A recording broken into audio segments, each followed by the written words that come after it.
messieurs, bonsoir. On vous rappelle que l'émission va être diffusée très bientôt à 6h PM sur www.radioimmigration.com, sur la page Facebook de visionmaxservice.com.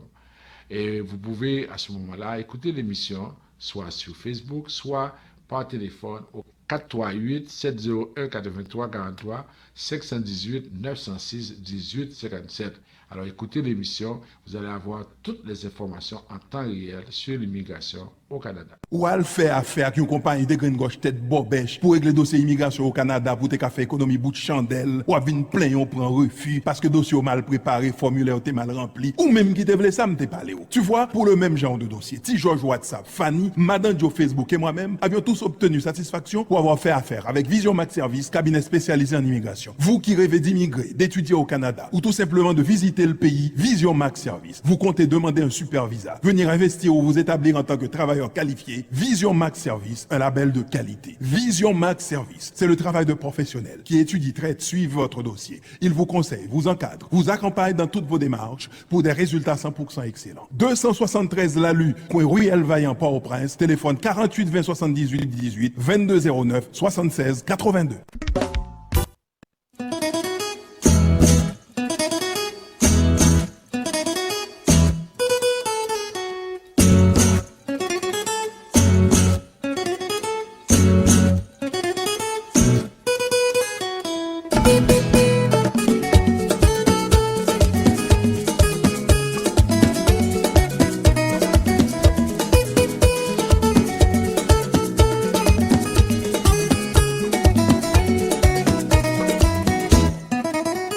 www.radioimmigration.com, sur la page Facebook de Vision Max Service. Nous sommes aussi sur Radio Nou, Radio Éclat et Radio PBS Live, Radio Gamax Live. Il y a 3 stations de radio qui nous écoutent, qui diffusent cette émission-là en Haïti. Radio Solidarité à Port-au-Prince, Radio Macaya dans le sud et Radio Télé-Express à Jacmel. Vous pouvez également contacter ou écouter l'émission en composant le 438 701 83 43 ou bien le 518 906 18 57. Pour nous, Vision Max Service, c'est la meilleure façon de vous informer partout où vous êtes. Nous faisons ce travail-là depuis plus de 15 ans et nous allons continuer à vous servir jusqu'à la fin. Ce soir, à cette émission, nous allons aborder avec vous plusieurs points. D'abord, nous allons commencer par les répercussions de la COVID sur l'immigration. Ensuite, on va vous parler des nouvelles. On va vous parler de beaucoup d'articles qui sont parus sur le dépistage, sur la quarantaine pour les voyageurs qui arrivent ici au Canada. On va vous parler aussi de l'accès à l'information des dossiers d'immigration et du projet de l'initiative prise par Immigration Canada pour essayer de résoudre ce problème-là. On va encore parler des étudiants indiens, les difficultés, parce qu'on a appris que ces étudiants-là ne pourront pas bénéficier de ce programme ou bien d'avoir le permis d'études d'ici le mois d'août 2021 à cause des enquêtes menées par Immigration Québec. Ensuite, on va vous parler des États-Unis et d'Haïti. Vous savez que le 18 mai 2021, le gouvernement américain a pris la décision d'accorder 18 mois de plus aux Haïtiens qui sont aux États-Unis pour le programme de TPS. Ensuite, on va faire le rappel des nouvelles les plus importantes et on va faire notre éclairage sur la question de l'accès à l'information, sur la question des dossiers d'immigration, comment on devrait procéder si on a un cas de refus et quelles sont les précautions qu'on devrait prendre avant de soumettre une nouvelle demande. Après, c'est la fin et avec les questions, les commentaires. Restez avec nous ou bien invitez vos amis, vos proches, dites-leur qu'ils doivent être branchés, partagez cette émission-là. Et parce que chaque fois que vous le faites, vous encouragez les gens à être informés des dernières informations en immigration au Canada. On prend la première pause à l'émission. Tout de suite après, on y revient pour la suite du programme. Nous reprenons les activités pour vous offrir des plats succulents. Griots, poulet, lambis, dinde et poisson. Vous pouvez également mettre des minutes sur votre téléphone pour appeler les gens en Haïti et un peu partout dans le monde. Vous pouvez faire vos transferts avec RIA dans tous les pays du monde. Vous êtes chauffeur de taxi, travailleur, travailleuse de la santé. Vous êtes un professionnel qui n'a pas assez de temps pour vous préparer à manger. Non qu'à ça, venez manger dans un restaurant Fine Bouche à cette créole. Local très propre, cuisine bon bagaille, goûter pas laissé, mes amis, c'est coupé douette. Relais en va nous passer. Pour commander 514 721 77 93 514 721 7793. Dans cas ça, venez manger dans le restaurant Fine Bouche à cette créole. L'on est gadoli pap sisman ou son problème qui pas de solution ou son poème qui change émotion. Vous suivez votre émission Tout savoir sur l'immigration. On vous rappelle les numéros de téléphone pour nous rejoindre. D'abord le 438-876-9398, le 438-382-9398. En Haïti, il y a deux numéros pour nous rejoindre. 48 20 78 18 22 09 76 82. Et si vous voulez laisser un message sur WhatsApp, c'est le 438 876 9398. Pour les mises à jour, si vous voulez prendre un rendez-vous de consultation, vous pouvez aller sur le site de visionmaxservice.ca ou visionmaxservice.com. Nous allons vous contacter dans les 48 heures qui suivent. Alors, on va commencer rapidement avec les répercussions de la COVID sur l'immigration. Alors, on vous dit que d'abord, si vous avez un visa de visiteur, vous voulez voyager, actuellement, vous devez avoir l'autorisation pour le faire. Alors, on répète ça chaque semaine, mais on a l'impression que les gens ne comprennent pas. Parce que chaque semaine, il y en a qui nous appellent pour nous dire, oui, mon visa va expirer à telle date, est-ce que je peux venir? Alors, oui, vous pouvez venir dans la mesure où vous avez une autorisation. Et est-ce que vous n'avez pas de parents proches, des frères, des sœurs, ou bien un père, une mère, neveu, nièce, oncle, tante? Et oui, on peut vous donner l'autorisation, mais ça va être plus difficile. Alors, c'est pourquoi on vous dit, dans un premier temps, si vous avez un visa de visiteur, vous devez avoir l'autorisation. Si vous êtes à la frontière pour rentrer, on parle des personnes, effectivement, qui viennent ici, par exemple, qui sont des visiteurs qui viennent des États-Unis, par exemple. Ces gens-là doivent démontrer que leur voyage est fait pour des buts raisonnables, et pour des buts essentiels. Ce n'est pas vraiment un voyage juste d'agrément, un voyage juste pour aller voir un ami. Pour ceux qui viennent de pays qui n'ont pas besoin de visa, il y a toujours l'autorisation de voyage électronique. Ça doit se faire, ça continue à être fait. Ensuite, après avoir eu l'autorisation, vous devez aussi remplir ArriveCan, vous devez aussi passer les tests vous avez les tests de COVID. Si vous arrivez à l'aéroport, vous devez avoir votre test. Et alors, à l'aéroport, vous devez avoir le test sur place et vous devez passer 3 jours pour attendre les résultats. Si c'est à un poste frontalier, vous devez déjà faire votre test 72 heures en avant et puis vous devez suivre les directives des autorités sanitaires ou des autorités frontalières. Alors, c'est important pour vous de savoir que c'est comme ça que ça se fait. Actuellement, les gens qui peuvent voyager sans problème sont les étudiants étrangers, les travailleurs étrangers temporaires, les résidents permanents et les citoyens canadiens. Mais dans d'autres cas, si vous êtes visiteur, c'est sûr que vous devez respecter, vous devez attendre les directives ou bien suivre les directives données par Santé publique Canada. Maintenant, si vous êtes ici maintenant au Canada, sachez que votre séjour est pour une durée de 6 mois si vous avez un visa de visiteur régulier et de 2 ans si votre visa est de super visa. C'est-à-dire que c'est toujours un visa de visiteur parce que dans les cas de visa de visiteur, on a 2 catégories. On a le visa régulier, on a le super visa. Mais ça ne veut pas dire que le super visa est une résidence ou une demi-résidence. Non, c'est un visa de visiteur.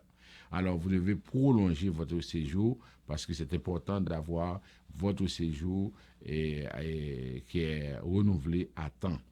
Maintenant, si vous êtes ici également comme visiteur, on vous donne la possibilité d'avoir un permis de travail, mais vous devez effectivement faire la demande et vous devez avoir une offre d'emploi valide. Maintenant, autre nouvelle pour les étudiants étrangers. Alors, si vous êtes étudiant étranger, vous savez que normalement, ce qui arrive, c'est que le gouvernement avait dit, si vous avez déposé votre demande au plus tard le 15 mai 2021, il peut vous garantir le traitement du dossier avant le 6 août 2021. Quand on dit garantir le traitement, ça ne veut pas dire garantir que vous allez avoir le visa de visiteur. Alors, tout ce qu'on vous dit, c'est qu'aujourd'hui, si vous voulez faire votre demande de permis d'études, alors vous pouvez nous contacter et il faut démontrer que vous avez les moyens pour payer et les permis d'études, parce que sinon on va refuser, parce que, et comprenez bien, surtout en ces temps difficiles où le Canada a dépensé beaucoup d'argent, alors le Canada a besoin de revenus, a besoin de possibilités d'argent, et c'est pourquoi lorsque les étudiants étrangers viennent, ça rapporte beaucoup, ça fait avancer l'économie à tous les points de vue. Alors, organisez-vous, vous nous contactez et nous allons vous aider à avoir votre permis d'études. Et maintenant, vous devez étudier quand vous êtes ici. S'il vous plaît, ne commencez pas à travailler sans avoir étudié. C'est un acte illégal si vous travaillez sans avoir étudié. Parce que le permis d'études vous donne un droit de travail, mais le permis d'études n'est pas un permis de travail. Alors, il faut faire attention. Et si ce permis expire, il faut aussi prolonger ce permis d'études-là. Parce qu'il faut prendre toutes les dispositions pour éviter que la situation se développe, que la situation s'empire, parce que vous venez pour étudier. Et sachez que chaque fois que vous avez un permis d'études, vous n'étudiez pas, vous bloquez d'autres personnes qui ont la bonne intention d'étudier, mais malheureusement, parce que vous n'avez pas étudié, on peut penser que les gens de cette communauté-là, les gens de ce groupe d'âge-là, les gens de ce pays-là, ils vont faire la même chose et on va éviter. N'oubliez pas, pour les permis d'études, je vous ai dit que actuellement, on donne à l'Inde, seulement à l'Inde, 34% des permis d'études. La Chine a 22%, a fait 56%. Ensuite, vous avez des pays comme Vietnam, comme Cambodge, des pays en Asie qui ont aussi d'autres pourcentages intéressants. C'est seulement en Asie, il y a 60% de ces étudiants-là. Après ça, au niveau de l'Amérique, on donne un pourcentage. Alors, on se retrouve avec presque 20%, 30% pour 125, 130 pays. C'est pourquoi il y a des quotas et il y a, suivant la politique canadienne des visas, on donne des permis d'études à des ressortissants de pays qui ont les moyens de payer les frais de scolarité. Alors, vous devez faire attention, vous devez vraiment démontrer que vous êtes de bonne foi et que vous étudiez. Et sachez que tout ce que vous faites a des répercussions sur les autres par la suite. Maintenant, on regarde pour les bureaux d'immigration, on peut dire maintenant ça fonctionne très bien. On envoie des courriels, on envoie des messages pour faire les mises à jour. Le gouvernement a compris que les gens étaient fatigués, les gens ne pouvaient plus attendre. Alors, c'est sûr qu'il y a toujours des délais de traitement, mais on sent qu'il y a beaucoup plus d'activité et on est en train de suivre de très près la situation. Et on comprend qu'il y en a qui sont fatigués de voir que jusqu'à présent, leurs proches ne peuvent pas arriver. Mais sachez que vous n'êtes pas seul, c'est un peu partout dans le pays et c'est à travers le monde où on observe ces délais de traitement pour l'immigration au Canada. D'ailleurs, on va vous parler de certains cas, notamment des citoyens canadiens d'origine nigérienne qui sont ici, qui ont de la difficulté à faire venir leurs enfants depuis plus de 22 mois. Ça fait presque 2 ans. Maintenant, parlons des demandeurs d'asile au Canada. Si vous êtes au Canada, vous voulez faire votre demande, vous devez à ce moment-là démontrer que vous avez, par exemple, vous faites la demande sur Postel. Et en plus de ça, si vous êtes au Canada, ce qui arrive, c'est que on se retrouve en situation où pratiquement vous devez avoir des motifs pour pouvoir faire la demande. On rappelle aussi que sur la frontière, vous pouvez rentrer. L'entente des pays tiers sûrs reste en vigueur, mais vous pouvez rentrer à certaines conditions. Et sachez que le chemin Roxane est fermé, probablement définitivement. Et si vous devez passer par le chemin et par la frontière officielle et Saint-Bernard-de-la-Colle, non seulement vous devez avoir des parents ici, des parents proches qui ont un statut. Quand on parle de statut, sauf le visiteur, on parle d'étudiants étrangers, travailleurs étrangers, résidents permanents, citoyens canadiens, personnes protégées. Ça, ce sont les statuts qui vous permettent de faire entrer. On vous encourage aussi, pour vous qui êtes ici, qui avez probablement une audience, une date prévu. Et prenez le temps de bien planifier votre audience parce que sinon, vous allez avoir des problèmes parce que l'audience a été toujours un exercice assez délicat et c'est sûr qu'il y a beaucoup de stress, mais vous devez vous préparer pour pouvoir répondre aux questions du commissaire ou de la commissaire. Pour la citoyenneté, c'est toujours la même chose. Ça veut dire que vous faites votre demande, vous attendez si votre nom est sorti pour passer l'examen de citoyenneté en ligne, vous le faites, sinon vous devez attendre. Mais toutes les cérémonies de citoyenneté se font notamment de façon virtuelle par vidéoconférence. Ensuite, pour la citoyenneté, ce qu'il faut noter, c'est que les jours passés à l'étranger ne comptent pas. Vous devez vous organiser pour pouvoir respecter ces jours-là. Et vous devez être présent au Canada. Vous n'arrivez pas à dire que oui, avec la COVID, je ne pouvais pas venir parce que de toujours, il a été permis aux citoyens canadiens, aux résidents permanents de pouvoir rentrer au pays sans problème.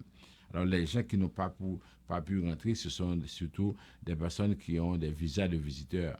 Alors, vous ne pouvez pas faire valoir que vous étiez dans l'impossibilité de rentrer parce qu'il y avait la COVID. Jusqu'à présent, vous pouvez rentrer. Alors, on ne va pas prendre ça comme considération. Au niveau de l'immigration du Québec, ça fonctionne correctement.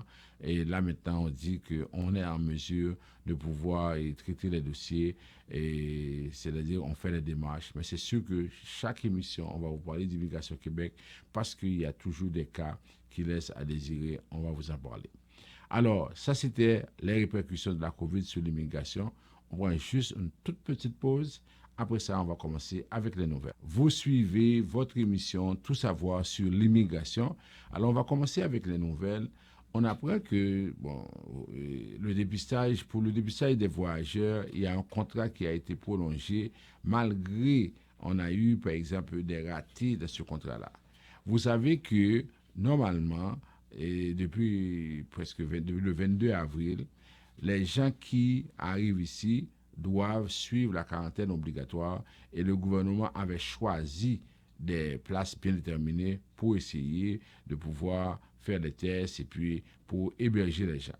Alors, on a appris que l'entreprise ontarienne Switch Health, qui était talonnée de toutes parts en avril parce qu'il y avait des problèmes divers, cette entreprise-là a vu son contrat prolongé pendant 3 mois. Et ce contrat-là peut atteindre jusqu'à 180 millions de dollars. Alors, imaginez que c'est une entreprise qui a fait des vagues parce que cette entreprise-là n'a pas été à la hauteur. Et malgré tout, le gouvernement canadien a décidé de prolonger le contrat de cette entreprise-là. Et cette entreprise-là va empocher presque 180 millions de dollars. Que fait-elle? Normalement, c'est une entreprise qui administre les tests et qui gère toute cette question-là pour les gens qui arrivent ici et qui doivent respecter la quarantaine également. Alors, on a compris qu'au niveau de cette entreprise-là, les problèmes étaient les suivants. D'abord, un service unilingue anglais. C'était presque impossible de trouver quelqu'un qui peut parler français. Ensuite, une attente interminable pour effectuer les tests de dépistage et assister en ligne. Et surtout, les quarantaines qui s'étiraient parfois jusqu'à 20 jours de plus en raison du délai de traitement des échantillons. Il y a des tests qui étaient perdus, et on avait parlé de ça. Alors, normalement, on s'attendait à ce qu'il y ait une évaluation de cette entreprise-là avant de renouveler le contrat. Malheureusement, on apprend que cette entreprise-là son contrat va être prolongé encore pour 3 mois.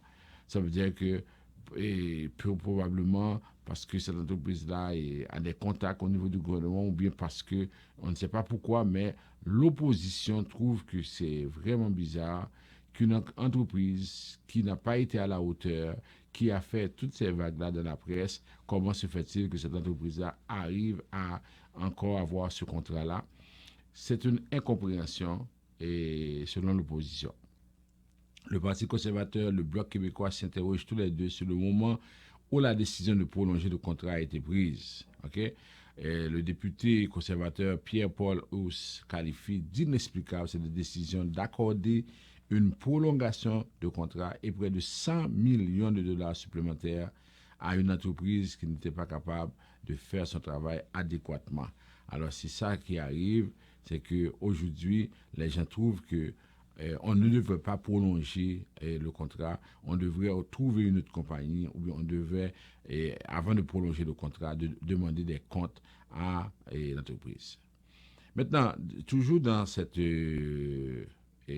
même situation, on apprend que il y a un comité qui recommande de mettre fin à la quarantaine des voyageurs parce que les gens se plaignent, c'est beaucoup de problèmes. Il y en a qui voulaient venir travailler, mais qui ne pouvaient pas passer les 14 jours. Il y en a qui ont perdu le travail, sans compter tous les problèmes qu'on vient de soulever avec l'entreprise qui est responsable de l'administration des tests. Alors, il y a un groupe d'experts qui recommande que le gouvernement n'oblige plus les voyageurs arrivant par avion à se mettre en quarantaine jusqu'à 3 jours dans un hôtel. Cette recommandation se trouve dans un nouveau rapport du comité consultatif d'experts sur les tests et les dépistages de la COVID-19. Et selon les experts, le gouvernement devrait mettre fin à sa politique d'obligation d'hébergement des voyageurs aériens dans un hôtel, tout en continuant le dépistage des voyageurs internationaux pour les variants plus transmissibles du virus. Le rapport indique que compte tenu de la nature mondiale des déplacements et de la mobilité des gens, des restrictions de voyage propres à chaque pays auront probablement une valeur limitée. Cette difficulté est due en partie au fait que les voyageurs peuvent contourner de telles restrictions et que des variants se sont probablement déjà répandus dans d'autres pays au moment où les mesures sont prises. On demande que les mesures frontières terrestres et aériennes soient autant que possible cohérentes.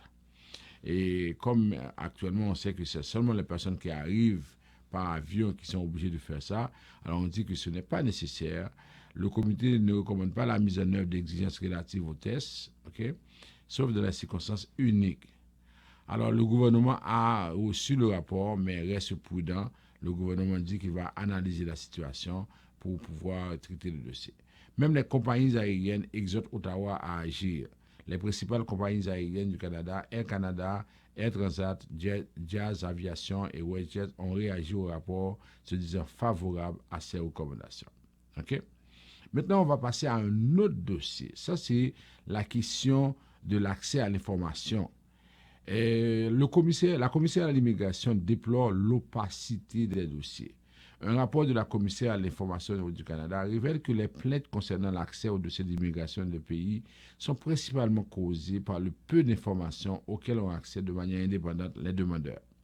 On nous dit que souvent, les gens se font refuser, mais n'arrivent pas à trouver les raisons pour lesquelles les agents refusent. L'enquête systématique a confirmé que le nombre extraordinairement élevé de demandes, de même que le nombre également élevé de plaintes, découle directement du fait que les demandeurs ou leurs représentants sont incapables d'obtenir par d'autres moyens l'information qu'ils recherchent au sujet des dossiers d'immigration. Et comme le démontrent les résultats de l'enquête, le système d'accès à l'information n'est pas le moyen le plus efficace pour fournir aux immigrants et éventuels l'information dont ils ont besoin. Par exemple, on dit que le ministère de l'Immigration a reçu un total de 116 928 demandes d'accès en 2019-2020, alors que toutes les autres institutions fédérales réunies ont cumulé 39 294 de la même période. L'explosion de ces demandes d'accès a créé une sorte d'embouteillage du système de traitement des dossiers, provoquant des délais.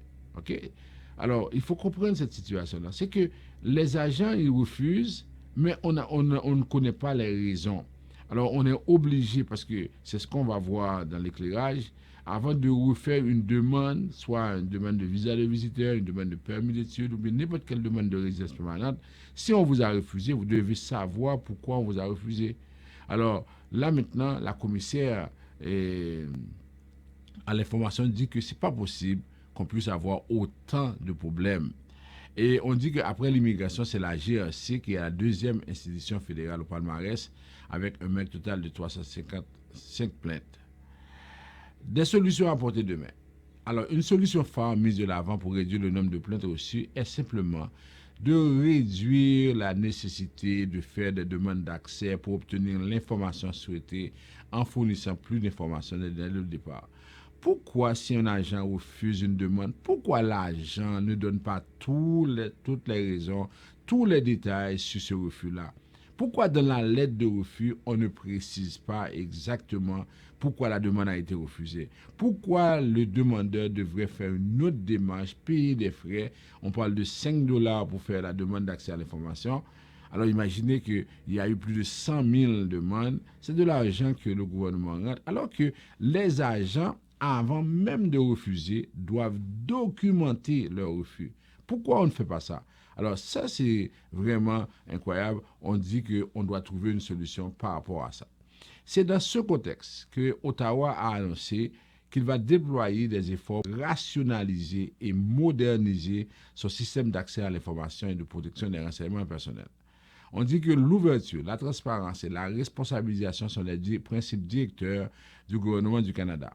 IRCC, Immigration Canada, intègre ces principes à mesure que nous améliorons et modernisons nos systèmes, nos processus et notre infrastructure numérique pour mieux servir la population canadienne. Immigration Canada prend très au sérieux ses responsabilités, etc. et a donné des chiffres. Il dit que le nombre annuel de demandes d'accès à l'information et de protection adressées à IRCC a considérablement augmenté ces dernières années, passant de 63 000 en 2016-2017 à 132 000 en 2019-2020. Immigration reçoit maintenant plus de demandes que toutes les autres institutions fédérales réunies. Ce n'est pas possible, ce n'est pas normal, alors qu'il y a des demandes de toutes les institutions. Alors on dit que là maintenant, on doit trouver une solution. Alors ce qui se fait maintenant, c'est que de plus en plus, on demande aux agents de documenter les cas de refus. C'est pourquoi même, je vois qu'ils commencent à faire ça pour les demandes de considération humanitaire. Quand ils refusent les demandes, ils disent très clairement, on a refusé et puis on a envoyé les motifs de refus. Ça nous évite de faire des demandes avec ça. Alors on dit que le Canada, depuis 2015, a investi environ 35 millions de dollars en fonds supplémentaires pour améliorer l'accès à l'information des Canadiens. Et dans le budget de 2021, on a aussi annoncé un montant supplémentaire de 12,8 millions de dollars sur 5 ans pour soutenir d'autres améliorations pan-fédérales comme un service d'accès à l'information. Alors, c'est ça la situation et on espère que les gens vont appliquer ça. On va donner des résultats, des choses comme ça. OK. Autre nouvelle, on apprend que le gouvernement vous savez ça déjà, on avait annoncé, le gouvernement avait mis sur pied un programme pour permettre aux Hongkongais, les habitants de Hong Kong, à venir immigrer au Canada. Alors, on apprend que cette initiative a enregistré une augmentation significative du nombre de demandes. On dit que le programme canadien visant à aider les Hongkongais à immigrer dans ce pays, à la suite de la répression de Beijing contre l'ancienne colonie britannique, a reçu près de 5 700 demandes au cours des 3 premiers mois, soit environ le triple ou le nombre qui s'applique habituellement en une année complète. Alors, les gens se sont mis à s'interroger sur ce programme-là, et c'est là qu'on a pu comprendre pourquoi ce programme a été mis sur pied. On a dit que pendant la crise avec la Chine, les habitants de Hong Kong, vous vous rappelez, il y a eu un problème sérieux. La Chine a envoyé de l'armée pour battre ces gens-là, pour essayer de les mettre hors état de nuire. Et pendant ce temps, ces gens-là ont transféré des milliards de dollars au Canada parce que la Chine avait imposé une loi radicale sur la sécurité nationale.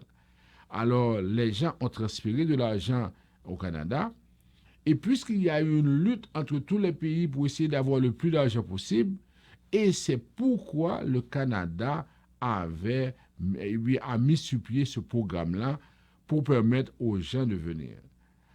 Et le Royaume-Uni avait annoncé aussi une citoyenneté pour les Hongkongais qui sont nés avant la passation de pouvoir en 1997, chaque pays essayait d'avoir le plus d'immigrants, le plus de personnes possible, parce que ces gens-là, ils ont beaucoup de moyens. Alors, on comprend pourquoi le Canada a mis sur pied ce programme-là. Il a mis sur pied parce que les gens ont transféré beaucoup d'argent et on voulait effectivement les faire venir. Alors, si les gens ont de l'argent dans les banques canadiennes, c'est normal qu'on leur propose la résidence permanente. Alors, dans la vie, on ne fait rien pour rien. Tout a une conséquence et c'est pourquoi, quand on voit ces nouvelles-là, on pense que c'était parce que par générosité, mais il y a aussi un intérêt économique là-dessus. Maintenant, autre nouvelle, on apprend que les Canadiens séparés de leurs fils adoptifs au Nigeria dit que le gouvernement n'a pris aucune mesure en 22 mois. Alors, c'est une situation que vous connaissez déjà. Il y a beaucoup de personnes qui sont en difficulté, qui ne peuvent pas faire venir leurs enfants. Et là, on parle d'un couple au Nigeria, les Omad. Ces gens-là disent qu'ils sont en attente. Et quand ils appellent au bureau à Lagos, on dit que oui, il faut attendre. Alors, on ne sait pas pour combien de temps on va attendre. C'est une situation extrêmement compliquée. Mais Immigration Canada affirme que son bureau a une capacité de traitement limitée et ne peut pas traiter tous ces dossiers-là. Mais le député dit que non, ce n'est pas normal. On doit trouver une solution avec ça. On apprend également que les droits des travailleurs agricoles sont bafoués. Imaginez que chaque année, 60 000 personnes en provenance du Mexique, d'Amérique centrale, des Caraïbes arrivent au début de la saison agricole pour travailler dans les fermes du Canada sous l'égide du programme de travailleurs étrangers temporaires. Malgré l'apport non négligeable des travailleurs migrants à la sécurité alimentaire des Canadiens, ces personnes voient leur propre vie précarisée par des politiques migratoires axées sur les besoins économiques du pays et n'offrant que peu de protection de leurs droits fondamentaux. Ça veut dire, on dit que ces gens-là, ils viennent, le Canada a besoin de ces gens-là, mais ils n'ont pas beaucoup de droits. Et en plus de ça, ils disent qu'ils sont victimes des fois de situations difficiles, par exemple, rétention du passeport par l'employeur, harcèlement, interdiction de déplacement en dehors de la ferme, insalubrité des logements, journée de travail excessivement longue. Okay? Cette exploitation est rarement rapportée à cause de la barrière linguistique des gens.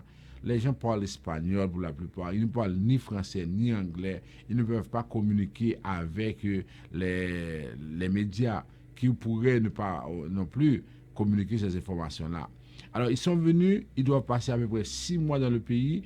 Les 6 mois, c'est juste pour travailler parce qu'on a besoin d'eux pour cueillir les fruits, pour faire tout ça. Mais après ça, on les utilise comme des mouchoirs, on les jette et puis c'est fini. Alors, cette situation-là est extrêmement compliquée, très difficile. Et là, ils disent qu'on devrait leur permettre, leur donner la possibilité de pouvoir rester au pays. Parce que les travailleurs saisonniers agricoles n'ont pas le droit de rester au pays. Ils doivent quitter le pays automatiquement. C'est-à-dire, ils viennent chaque 6 mois, ils travaillent et puis ils plient bagages, ils retournent. Et tandis que pendant ces 6 mois-là, ils sont victimes de situations très difficiles. On garde le passeport, ils ne peuvent pas sortir. Et surtout, ils vivent dans des conditions d'insalubrité. On dit qu'au Canada, on ne devrait pas accepter pareille chose. Et c'est pourquoi on dit au gouvernement d'agir, de faire quelque chose. Autre nouvelle, surtout cette nouvelle-là qui a fait sursauter beaucoup de personnes cette semaine, c'est lorsqu'on a appris sous la plume de Lisa Marie Gervais et de Marco Fortier le 25 mai 2021, on a appris que le gouvernement canadien n'a pas l'intention de traiter les dossiers des étudiants indiens qui sont inscrits dans des écoles sous enquête au Québec. Alors qu'il y a beaucoup d'étudiants indiens en attente depuis des mois parce que ces étudiants-là sont inscrits dans des écoles au Québec et ces étudiants-là, ils attendent.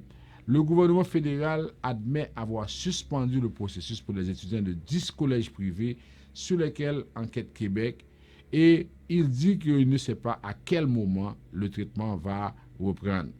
Il dit qu'on continue à recevoir des demandes, on continue de les regarder, mais en même temps, on dit qu'on ne fait absolument rien parce que pour l'intégrité du programme, d'après ce que dit le ministre de l'Immigration, M. Marco Mendicino, on doit mettre ces dossiers-là en pause, on doit faire des vérifications supplémentaires parce que c'est effectivement très très grave les allégations qu'on a pu retrouver. Alors maintenant, imaginez des étudiants indiens qui ont appliqué depuis presque 1 an et imaginez, ils ont appliqué au Québec, tandis que d'autres avaient appliqué en dehors du Québec. Maintenant, ils ont déjà leur permis d'études, ils sont déjà ici au Canada. Mais imaginez tous ces étudiants-là se retrouvent en situation, ils ne peuvent même pas fonctionner, ils ne peuvent pas venir. Et là, ils commencent à se plaindre. Ils avaient organisé une manifestation devant le Haut-Commissariat en Inde, mais ça n'a rien donné. Et les écoles maintenant sont en colère également. Les 10 écoles qui sont concernées sont en colère parce qu'elles disent que non, là on est en train de gâcher leur avenir parce que il faut que l'enquête aboutisse.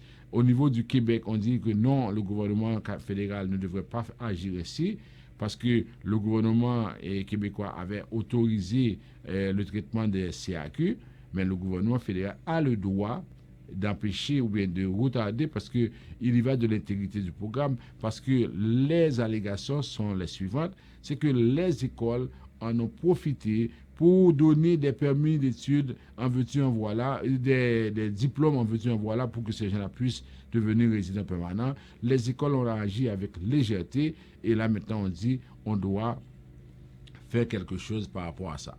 Alors c'est une situation extrêmement difficile et là ces étudiants-là se plaignent beaucoup et n'auront pas leur permis d'études d'ici le mois d'août, contrairement à ce qui a été annoncé pour les autres cas. Les étudiants indiens concernés ou bien inscrits dans ces écoles-là devront patienter. Maintenant, on reste au Québec. On dit que malgré tout ce qui se dit, on constate que les étudiants indiens représentent beaucoup plus... la population des étudiants indiens est beaucoup plus importante que les étudiants français, chinois et algériens réunis ensemble. Il y a plus d'étudiants indiens au Québec qu'il y en a d'étudiants français, chinois et algériens réunis.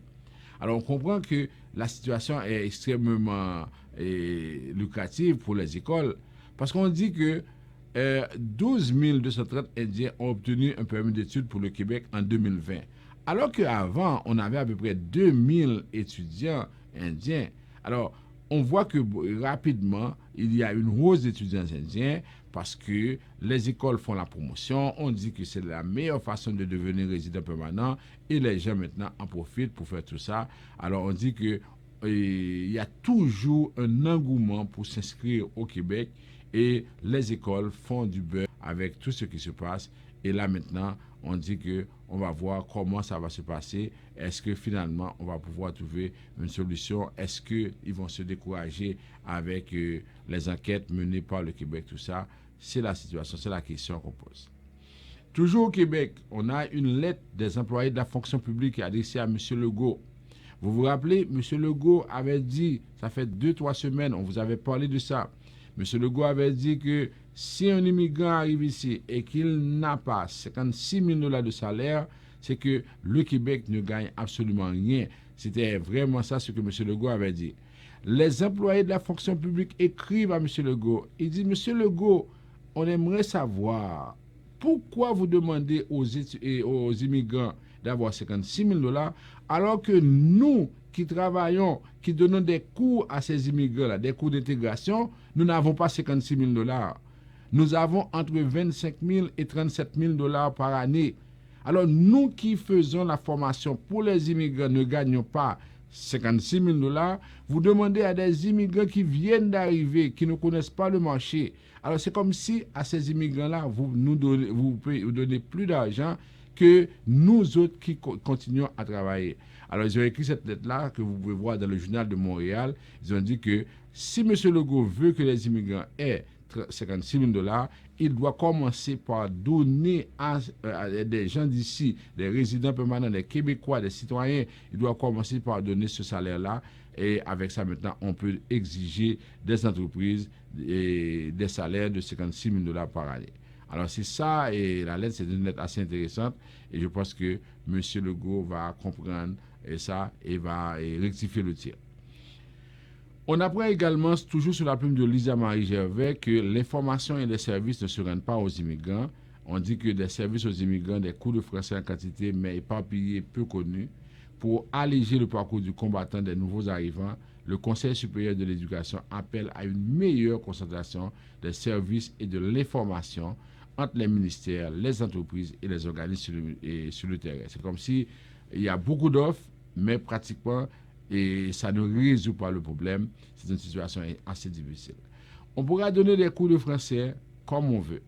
Mais cependant, si l'environnement dans lequel les gens évoluent n'est pas en français, les gens seront portés à parler anglais. Ça va être un peu difficile. Oui, je comprends pour des gens qui arrivent, qui ne connaissent ni l'anglais ni le français. Ça veut dire qu'on veut donner des cours de français et pour permettre à tout le monde d'évoluer en français.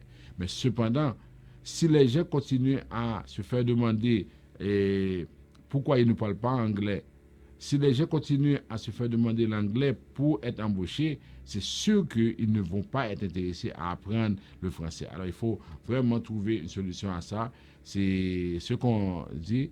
Il faut aussi résoudre le problème de reconnaissance de ces étudiants-là, tout ça. Maintenant, on apprend aussi que le gouvernement actuel du Québec est en train de plancher sur un guide permettant d'établir le niveau minimal de français requis pour exercer différents métiers et professions au Québec. C'est ce que le Devoir a appris à ce niveau-là. On suit de très près ce qui se passe et on vous dira. Par la suite, on regarde la situation, on nous dit que au niveau des États-Unis, c'est la dernière nouvelle qu'on veut partager avec vous, c'est la question du TPS. Sur la question du TPS, on nous dit que le 18 mai 2021, le gouvernement américain a décidé de donner, de donner 18 mois à ces Haïtiens qui sont ici, qui sont aux États-Unis, 18 mois. Les gens sont contents, c'est très bon, 18 mois. Mais cependant, dans le communiqué, il est dit que ces gens-là doivent retourner quand leur permis, quand la situation dans le pays sera sécuritaire, sera stable. Alors, on donne effectivement 18 mois, mais on n'a pas un programme pour régulariser ce statut-là et les gens doivent s'organiser pour retourner dans leur pays. Alors, c'était un peu tout. C'est ce qu'on voulait partager avec vous. On va s'arrêter ici. Après, on va prendre et on va recommencer avec le rappel des nouvelles. Nous reprenons les activités pour vous offrir des plats succulents. Griots, poulet, lambis, dinde et poisson. Vous pouvez également mettre des minutes sur votre téléphone pour appeler les gens en Haïti et un peu partout dans le monde. Vous pouvez faire vos transferts avec RIA dans tous les pays du monde. Vous êtes chauffeur de taxi, travailleur, travailleuse de la santé? Vous êtes un professionnel qui n'a pas assez de temps pour vous préparer à manger? Non qu'à ça, venez manger dans un restaurant Fine Bouche à cette créole. Local très propre, cuisine bon bagaille, goûter pas laissé, mes amis, c'est coupé douette. Relais en va nous passer. Pour commander, 514 721 77 93 514 721 7793. Dans cas ça, venez manger dans le restaurant Fine Bouche à cette créole. L'on est gadoli pap sisman ou son problème qui pas de solution ou son poème qui change émotion. À Jedmatic, la satisfaction de nos clients est notre priorité. Je suis Wilner Maxi. Nous avons pris le service avec cette prestigieuse compagnie Jetmatic pour monter notre radio web. Aujourd'hui, nous avons notre site internet, une ligne de conférence téléphonique, nos services en live et notre présence accentuée sur la toile. Nous sommes très fiers de travailler avec Jetmatic. Pour tous vos besoins numériques, nous vous proposons Jetmatic, le choix idéal et logique. Nous sommes là pour tous vos besoins numériques.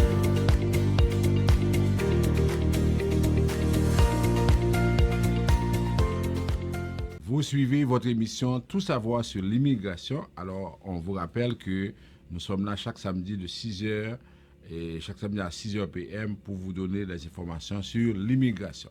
Alors, on va faire le rappel des nouvelles les plus importantes. D'abord, pour les questions de visa de visiteur. Pour vous qui voulez avoir un visa de visiteur, ou bien pour vous qui avez eu un visa de visiteur, mais qui voulez renouveler ce visa de visiteur. Alors, on vous rappelle qu'aujourd'hui, dans les circonstances, c'est que vous devez normalement démontrer au gouvernement canadien que vous voulez quitter. On ne cessera de répéter que chaque fois que vous voulez avoir ce visa de visiteur, rappelez-vous que le Canada va vérifier est-ce que vous avez les moyens, est-ce que vous avez assez d'attachement. Parce que des fois, c'est un peu difficile pour nous d'expliquer aux gens que oui, vous avez des problèmes. Mais de notre côté, le Canada ne veut pas les gens qui ont des problèmes. C'est ça le drame. Vous avez des problèmes, vous voulez venir, mais le Canada ne veut pas de personnes qui ont des problèmes. Le Canada veut avoir des personnes qui vont l'aider à résoudre le problème qui est actuellement. Alors, rappelez-vous, c'est pourquoi des programmes qui sont mis en place, c'est des programmes pour les investisseurs, des programmes pour les gens qui peuvent venir, et des étudiants étrangers, ces gens-là peuvent à ce moment-là rapporter beaucoup d'argent. Vous voyez, le Canada a mis sur pied un programme pour les Hongkongais parce que ces gens-là avaient déjà transféré des milliards de dollars au pays. Alors, c'est normal qu'on leur donne la résidence permanente parce que ce sont des gens qui ont de l'argent. C'est que les sommes, bien, la fortune de ces gens-là a précédé leur arrivée. Tandis que vous voulez venir pour avoir une fortune. Et vous allez avoir cette fortune-là comment? Et à ce moment-là, le Canada dit, on va prioriser ça. Et c'est normal.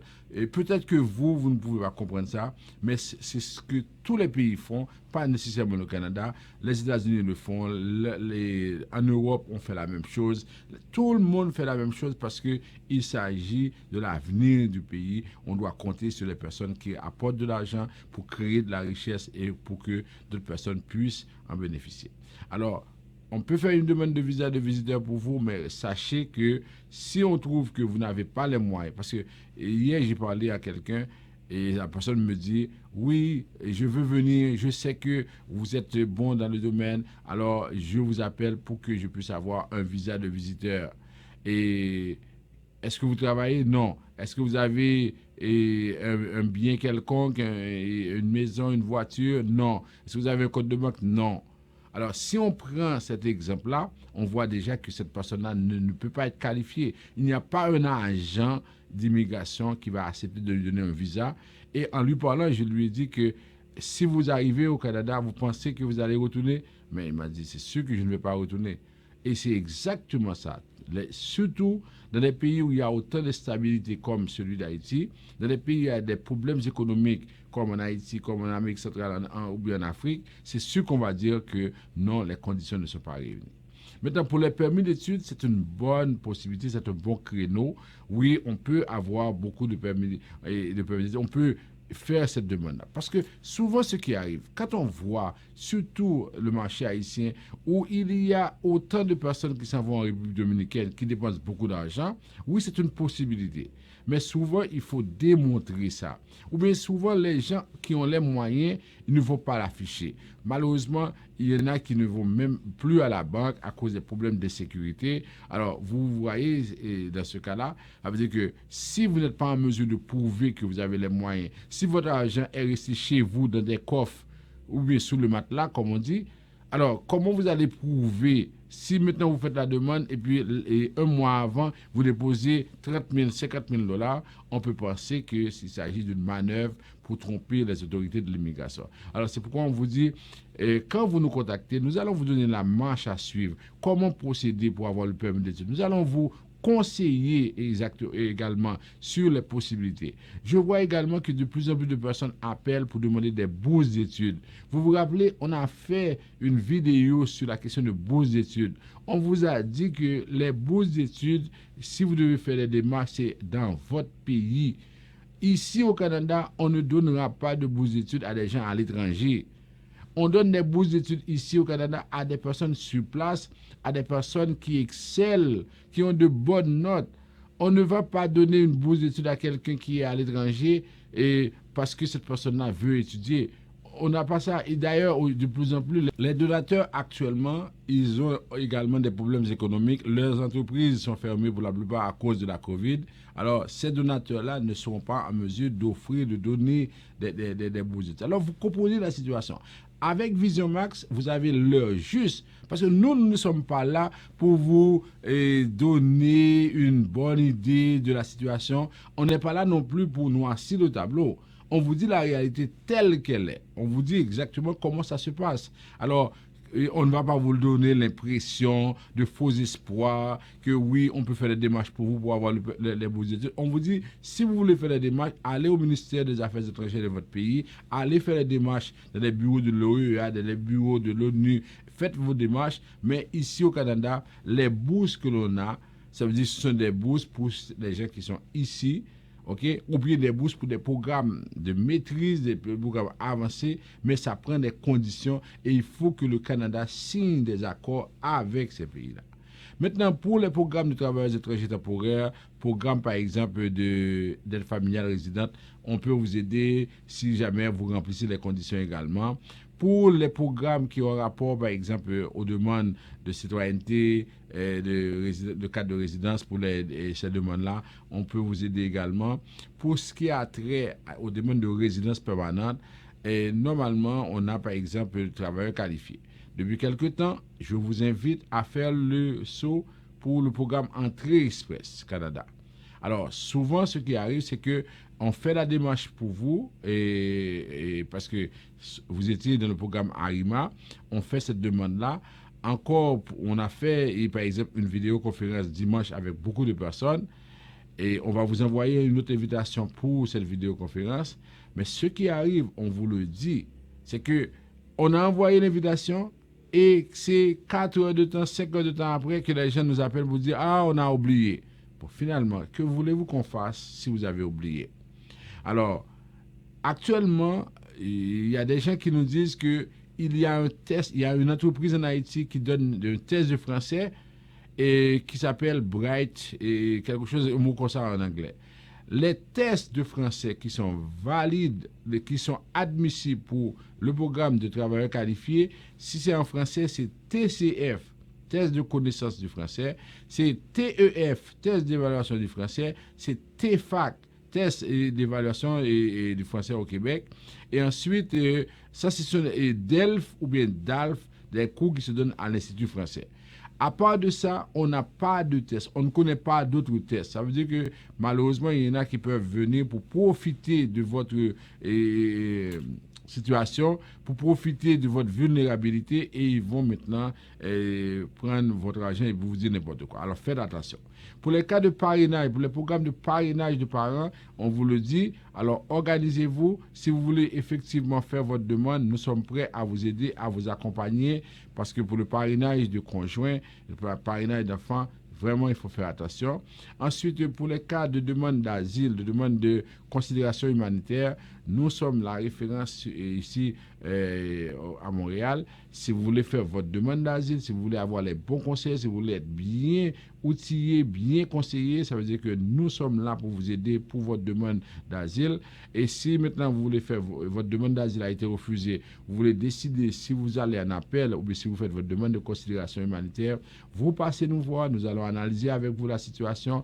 Et pour les demandes de considération humanitaire, on vous rappelle que effectivement, c'est peut-être votre dernière chance et il faut prendre ça très au sérieux, il ne faut pas négliger, il ne faut pas abandonner ça. Et c'est ce qui va nous permettre de faire le lien, l'éclairage entre ces demandes-là, le rappel de ces nouvelles-là, et la question d'accès à l'information.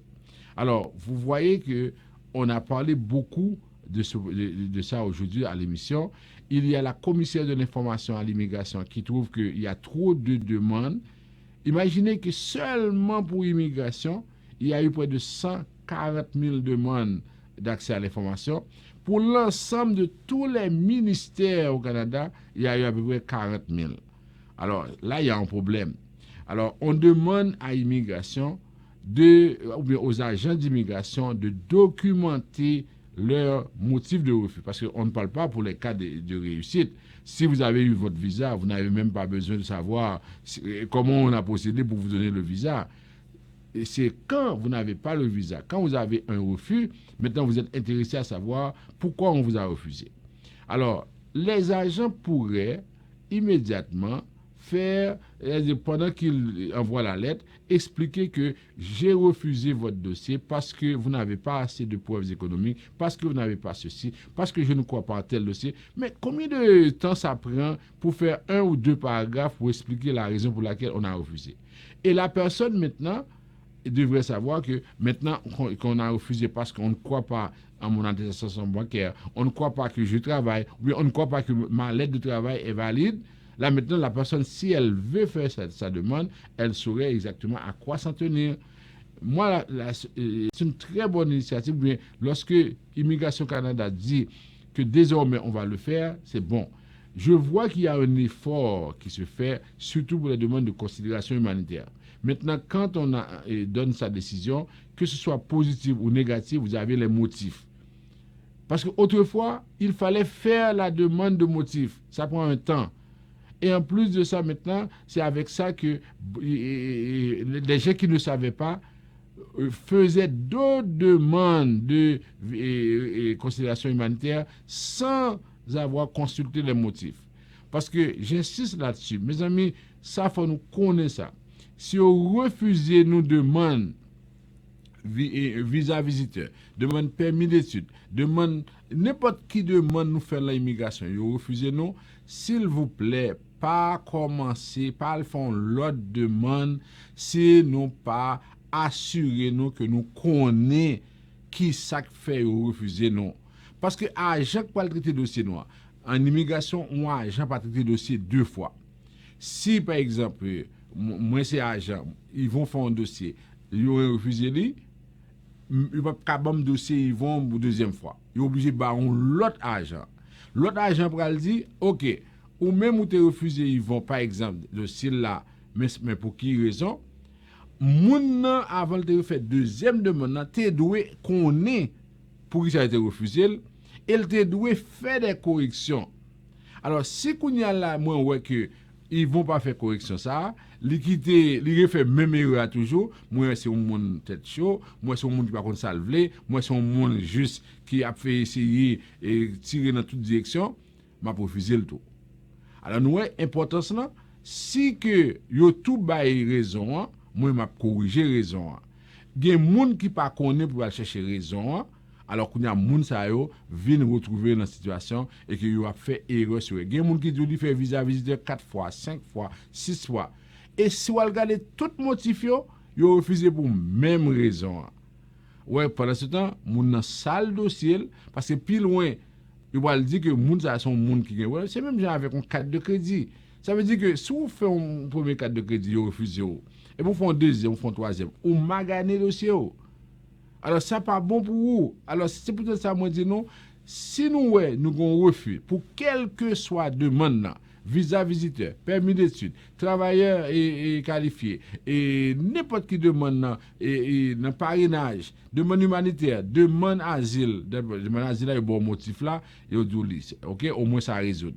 Alors, il faut nous chercher motif là en attendant que Immigration Canada mette la à jour, Immigration Canada organise pour régler tout bagaille dans ce sens. OK? Nous-mêmes, nous là pour nous surveiller pour nous là pour nous dire ça. Alors, depuis vous refusez nous, c'est ça mot d'ordre là, je dis, c'est ça pour nous retenir, depuis vous refusez nous à chercher motif là avant que nous fassions l'autre demande. OK? Et pas dire que vous refusez l'humanité, non, il faut chercher motif là. C'est tout pour ce soir parce qu'effectivement, on voulait partager avec vous ces informations-là, surtout avec l'accès à l'information. Avec ce que le gouvernement prévoit faire, ça va permettre à tous ceux dont la demande a été refusée d'avoir accès à l'information. Et maintenant, une fois qu'ils ont accès à l'information, ça va leur permettre maintenant de résoudre ce problème-là parce que c'est important. Vous ne faites pas de demande parce que vous voulez échouer, vous faites une demande parce que vous voulez réussir. Mais quand vous nous suivez, quand vous nous contactez avant, vous avez beaucoup de chances de ne pas faire certaines demandes parce que déjà, c'est écrit noir sur blanc que si vous faites certaines demandes, vous allez échouer. Des fois, il n'y a pas de surprise. Mais peut-être que d'autres personnes ne vont pas vous le dire, mais nous, on va vous le dire. Vous n'avez pas d'attachement, on ne va jamais vous proposer de faire une demande de visa de visiteur. Vous n'avez pas une capacité financière, on ne va jamais vous proposer de faire une demande de permis d'études. Vous n'avez pas respecté les conditions pour un permis de travail, on va vous le dire directement. Vous n'avez pas, par exemple, les diplômes, les critères exigés pour le travailleur qualifié, on va vous le dire. Vous avez une demande à faire pour parrainage, vous ne respectez pas les conditions, on va vous dire ça également. Chaque fois que vous ne respectez pas les conditions, on va vous le dire, c'est notre objectif et on veut que vous sachiez ça. Merci d'avoir été à l'écoute. On vous rappelle également que chaque mardi, chaque jeudi, à 7h PM, nous avons un résumé de l'actualité en immigration au Canada. Merci et bonne soirée. À la semaine prochaine.